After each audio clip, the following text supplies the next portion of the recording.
Hello friends and welcome to a new episode of the Soft Skills channel, and today we will talk about your ability to make decisions.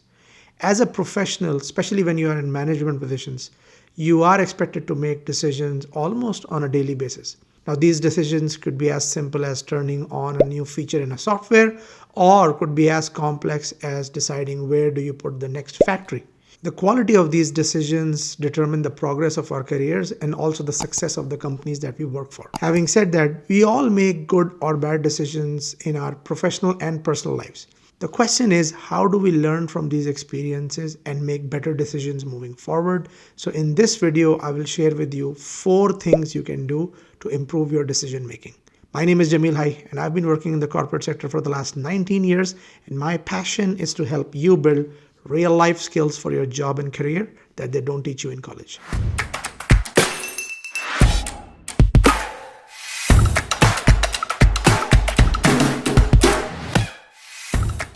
So the first tip is analyze your prior decisions and identify your tendencies. There is a very famous saying that if you always do what you have always done, you will always be where you have always been, which means simply that in order to move forward in life, you need to reflect upon your prior experiences and capture learnings so that you can improve in the future. And therefore, self-reflection on decision making will really help you a lot. And as you capture on your strengths and weaknesses, keep an eye on them the next time you have to make a decision, and be very intentional about doubling down on your strengths and watching out on your weaknesses. Let me share with you my own personal example. So as I reflect back on my own decisions, one of the key strengths I've found is that I've mostly made decisions based on data.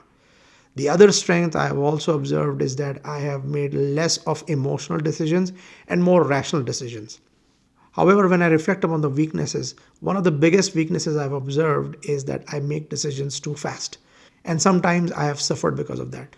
So the next time I would take a decision, I would want to go a bit slow, think more, and not worry too much about how quickly I want to make this decision, but slow down.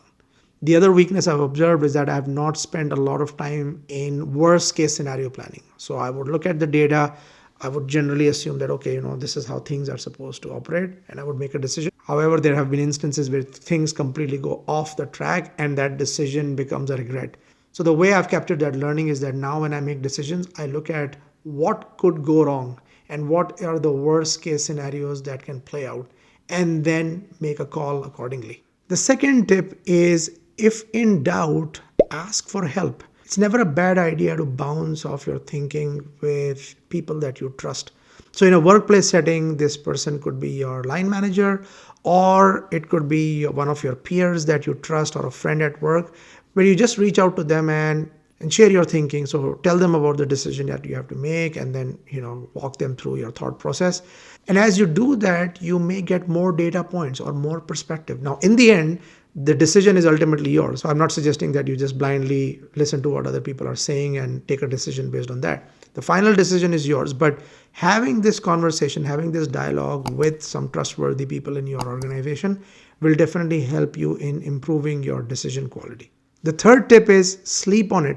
What does that mean? Now, this is something which initially did not make sense a lot to me, but as I practiced this specific strategy, it actually works. So sometimes imagine you have to take a decision where it's complex, it's not a straightforward answer, there is a lot of complexity involved. Just sleep on it, which means that don't take the decision right at that time. Give it a couple of days, because one of the interesting things about human brain is that it's working even as you are sleeping or as you are not consciously thinking about that specific thing.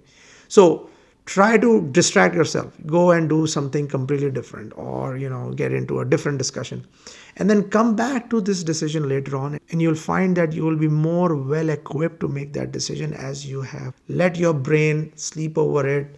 Your subconscious brain is still working on it. And then when you try to attempt to make a decision a few days later, you are in a much better spot.